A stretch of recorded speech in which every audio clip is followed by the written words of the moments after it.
Ever wonder why two lenses that have the same focal length can give you completely different looking photos? And can you make them look exactly the same? Let's talk about it on today's episode of Ask David Bergman. Hey there everybody, welcome back. Here I am, as always, answering your photography questions right here on Adorama TV. Today's question comes from Alec M, and he wants to know, I see that Canon just announced two new lenses, a fisheye and an ultra-wide angle. If I was going to buy one or the other, can I just get the fisheye and then correct it in post when I want less distortion? And are there any downsides to this? Thanks, Alec, for sending that question in. Yes, Canon just announced not one, but two brand new lenses. The RF 7-14mm f2.8 to 3.5 L fisheye zoom and the RF 14mm f1.4 L VCM prime. Now, I'm a Canon explorer of light, and I was fortunate to be involved in the launch of these two lenses. I got to make a video for Adorama featuring the incredible drummer Grayson Krutman, and that went live the second the lenses were announced. I'll put a link to that video below so you can check out all of the specs. But what's important to know here is that one lens is a fisheye and the other is rectilinear. So what's the difference? Well, it's all about distortion. You probably know what distortion sounds like on a guitar, but when we talk about distortion in optics, we're generally referring to any kind of warping of the image away from the straight lines that we see in real life. And there are two kinds of distortion, and they do often get mixed up. There's perspective distortion and optical distortion. Perspective distortion, that's caused by where you stand. If you're very close to your subject, whether it's a person or a dog, for example, their nose is going to look bigger and their ears are going to be further away. It's more pronounced with a wide-angle lens, but the distortion can happen even with longer lenses if you get close enough. Now, that has nothing to do with lens design, and it's not really what we're talking about today. Optical distortion, however, comes from how the lens projects the scene onto the sensor. This is where fisheye and rectilinear lenses behave completely differently. Now, modern cameras have multiple glass elements that are designed to map the three-dimensional world onto a flat sensor. A fisheye lens uses a projection that prioritizes angle over straight lines. In a lens like this, the 7-14mm fisheye, straight lines in the real world are allowed to curve in the image, especially as you move away from the center of the frame. That curvature, it's not a flaw or a mistake. It's the intentional optical design that allows the lens to capture such a wide view. A fisheye lens doesn't try to keep straight lines straight at all. That bending, it's not a flaw. It's the chosen optical design of the lens. Now, rectilinear, like this 14mm f1.4, that uses a completely different projection. Its goal is to keep straight lines straight, so the walls are going to stay vertical, door frames are going to stay square, and horizons are going to stay flat.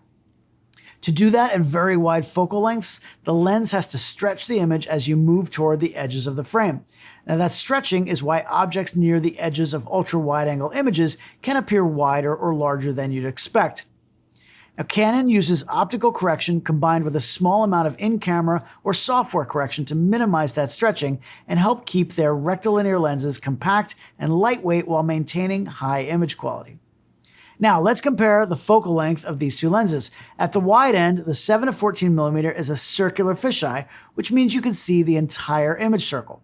Think about that for a second. Normal lenses already project a round image onto the sensor, but since the sensor is rectangular, it's only capturing the inside of that circle, and we're not seeing the rest. A circular fisheye can zoom out so far that you can see the entire image circle. At 7mm, the new Canon shows a 190-degree field of view. Straight out from you on both sides is 180 degrees, so you can literally see a bit behind you. That's really wide and gives you a unique look that can be super cool with the right subject, like a drummer. But when you zoom the lens into 14mm, it cuts off the vignetted part of the image and just shows a more traditional diagonal fisheye view. But wait a minute, the other lens is 14mm too, so it should look the same, right? Nope. The 14mm prime is rectilinear. So like I said earlier, the optics are designed to keep straight lines straight at such a wide angle, while the fisheye doesn't do that. That also causes the field of view to be different also. Let's compare two simple photos taken at the exact same spot. The first is with the rectilinear 14mm prime. Take a look at where the left and right sides end. You can see maybe a foot or two past the end of the wall. Now here's a shot with the fisheye lens zoomed all the way into 14 millimeters. Wow, look at how much wider that field of view is. That's probably 15 feet past the edges on both sides. You can even see my shadow in the frame. Both images are taken at the same focal length, 14 millimeters, but because of the way the glass elements are arranged and how the image is projected, the field of view is very different. By the way, because rectilinear lenses generally require more complex optics, that's one reason they usually cost more than their fisheye equivalent. So because they look so different, these two lenses are usually used for different kinds of photography as well. A rectilinear 14mm is probably a better choice when you care about geometry. Things like architecture, interiors, landscapes, astrophotography, and really anything that you want to shoot where straight lines really matter. A fisheye can be a better choice to immerse you into a scene and when you want energy, symmetry, and a unique, stylized look, like in a concert.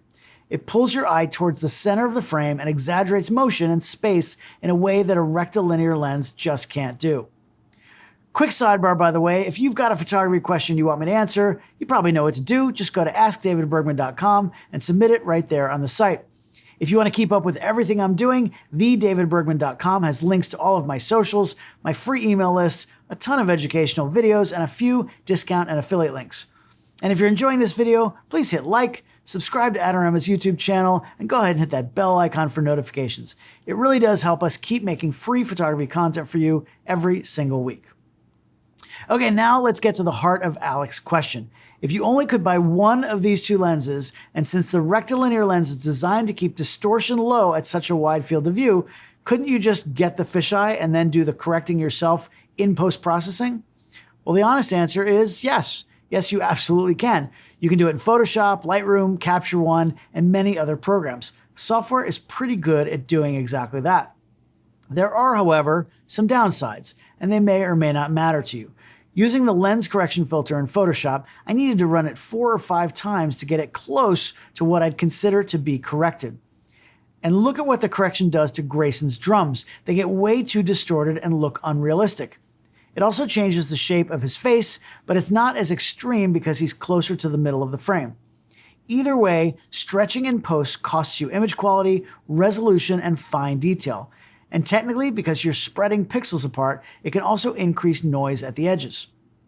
Even if an image doesn't have any people, you can make the lines almost straight, but the sides are going to get a bit wonky.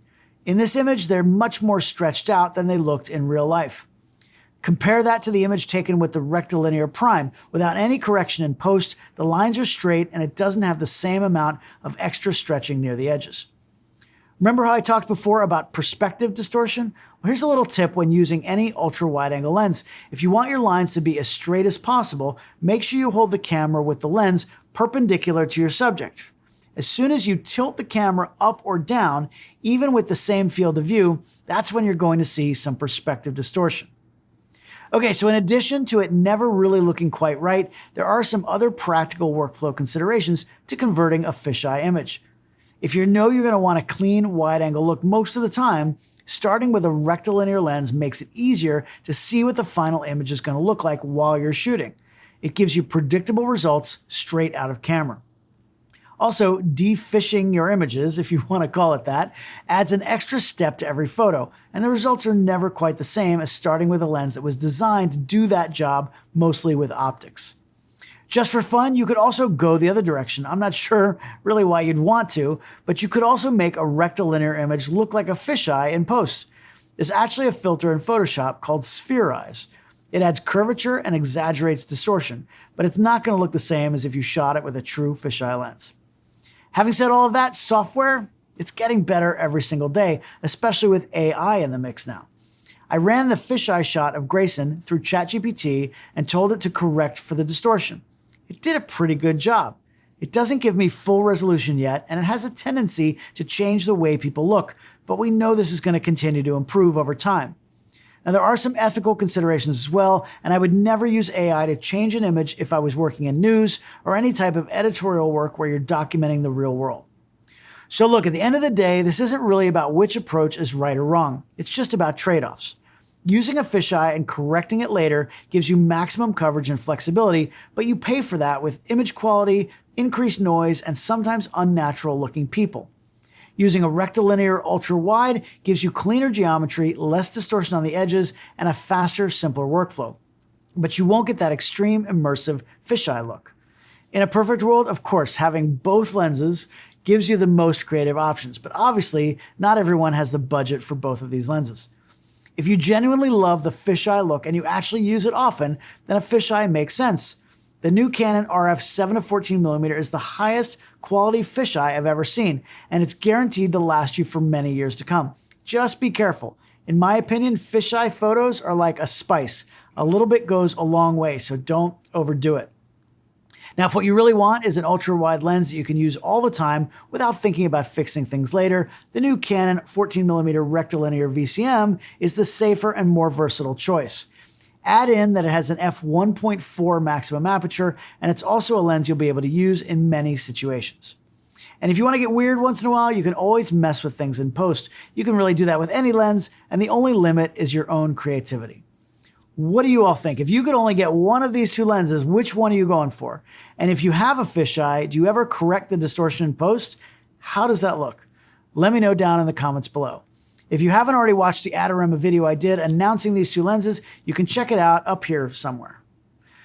Thanks again, Alec, for sending that question in, and thanks to all of you for watching Adorama TV. I'll see you next time right here on Ask David Berg.